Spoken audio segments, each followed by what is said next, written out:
Hi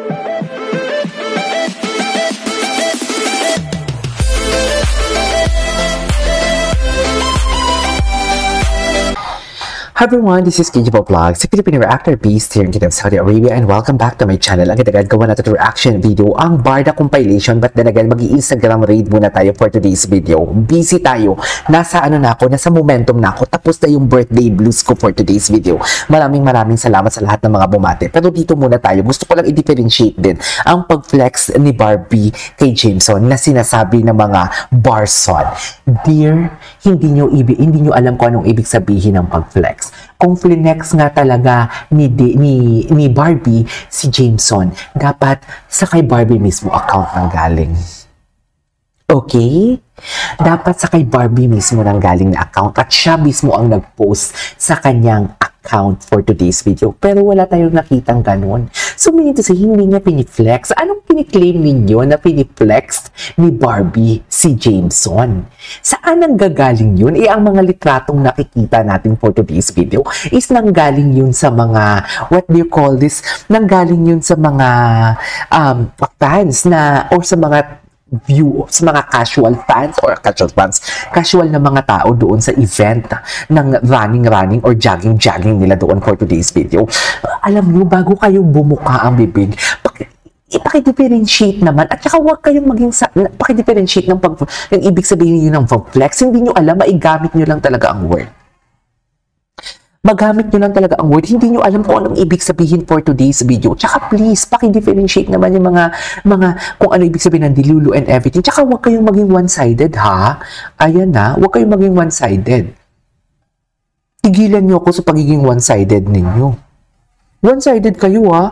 Kung anong ginagawa ni Barbie kay Jameson, ganun din ginagawa niya sa mga friends niya kina Alden and kina Christopher Martin. Ang hindi nga ginagawa ni Barbie yan kay David kasi nga may special sila. To think na love team sila, ha? Ako na nagsasabi. Wala akong sinasabing in a relationship sila. Pero ako nahalata ko na there is something special between the two of them. Tsaka hindi lang halata. Alam ko. Wala kayong alam. Yun lang yun for today's video. Wala kayong connections that I have. Charis! Mapa ABS-CBN, mapa GMA na yan. Kayang-kaya ko. Tigilan nyo ako for today's video. Tigilan nyo ako. Hindi lang ako pwedeng makahingi ng video greeting sa source ko kay David o kay Barbie kasi mapaghahalataan kung sino ang kilala. Charis, kung sino pala ang source na yun for today's video na in-explore ko dito about sa official statement na ilalabas ni Barbie. Kaya-kaya kong humingi ng birthday greetings. KJ, kung malakas ka, dapat humingi ka ng kung hihingi ako, kung i-message ko ang aking source, hingi naman ako ng video greetings sa HS Garbanzos. Siyempre, kaya niyang gawin yun. O Barbie, pa video greet naman. Ang tanong, kung lalabas na yon, baka naman isipin ni Barbie, ay, ito pala yung kakilala ni KJ dito. Ito pala yung nag-splook about sa official statement na ilalabas. O, diba? Siyempre, nag-iisip ako, advance ako mag-isip. Siyempre, si Barbie and David, hindi yan bubonic for today's video. Matatalino yan sila katulad namin. Kaya nga, diba, naging fan ako ng Barda, diba? Come to think of it, may nagchika kasi, Barda, dapat humingi ka ng, hindi naman siya basher actually. Dapat humingi ka kasi meron ako kay na Robby Domingo, meron ako kay na Miguel Tan Felix na mga birthday greetings, diba? Pero kasi ang akin lang, ayoko ni tipong pag pinost ko yon, tapos i-mention ko si Barbie or si David, tapos malalaman nila, ang video greetings na to, si nito For example, si letter A ang humingi sa akin ito na i-greet ko si KJ So, ito yung contact ni KJ, diba? Malalaman ni Barbie ngayon kung sino yung source. Baka mag-away-away pa. Diba nag-iisip? Dapat kayo ganyan mag-isip. Okay? Ganyan mag-isip for today's video. Nag-iisip mga bakla kayo na tao. Dapat 2 steps ahead ka kung mag-isip ka kung mga ganyan yung gagawin mo. Di ba? Come to think of it. Kung hingi ako ng birthday greetings kay David, kung hingi ako ng birthday greetings kay Barbie, tapos pag pinost ko, maiisip ni Barbie, maiisip ni David, di ba? Ito yung hiningi sa akin ni letter A para kay KJ na video greeting. So, ito yung contact ni KJ.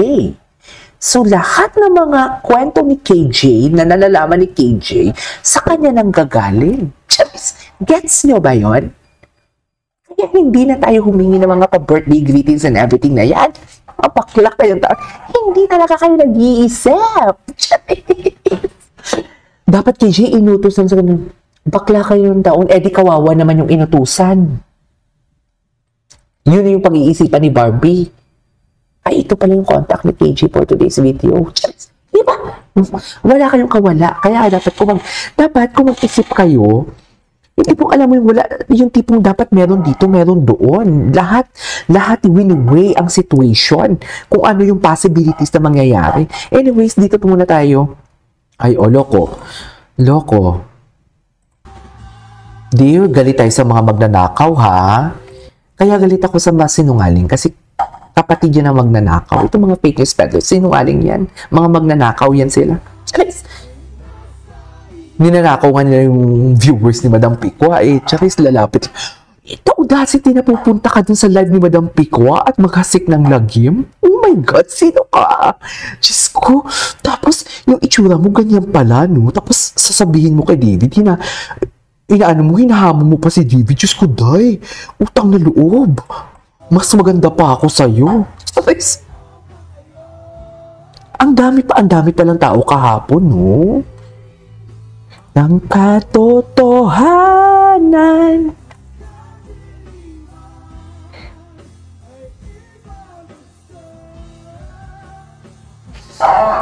Wait lang, ha? Ay, ano to? Sino to? Ay, Chinito! Cutie! Anyways, ang tripod, kawawa naman yung tripod, matcha. Matcha lover din ako for today's video actually. Atake, papanoorin natin to. Ako hindi ako natitik mag-resign. Thankful ako sa trabaho ko kasi nakakapag-vlog ako.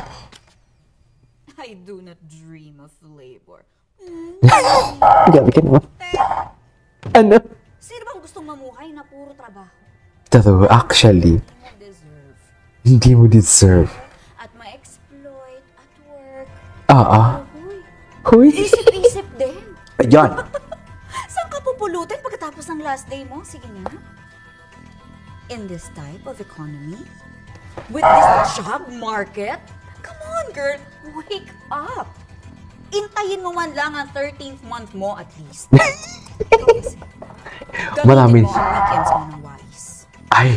Like watching Contrabida Academy? Yes. Napanood ko na siya ulit actually. Napanood ko na siya ulit ng last weekend. Pinanood ko ulit siya. Wait lang, punta muna ulit tayo kay Barbie for that for today's video. Ano yung mga nakatag dito kay Barbie? Loko. Ano to?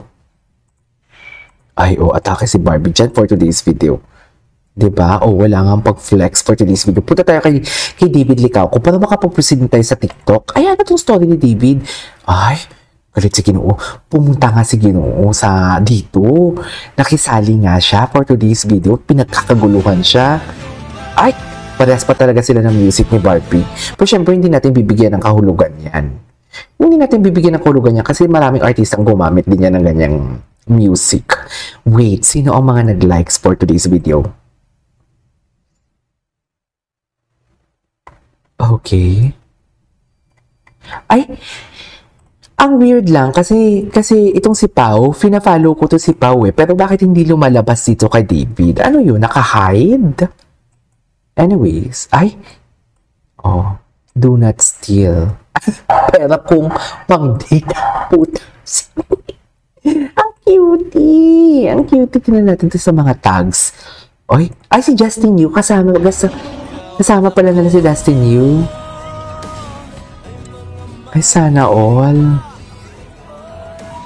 Gwapo ni Justin Yu, no?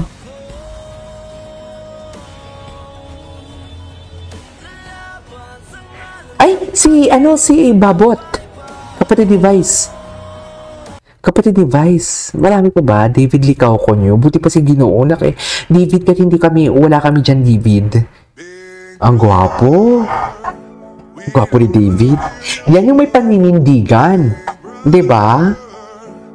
Yan yung may paninindigan for today's video.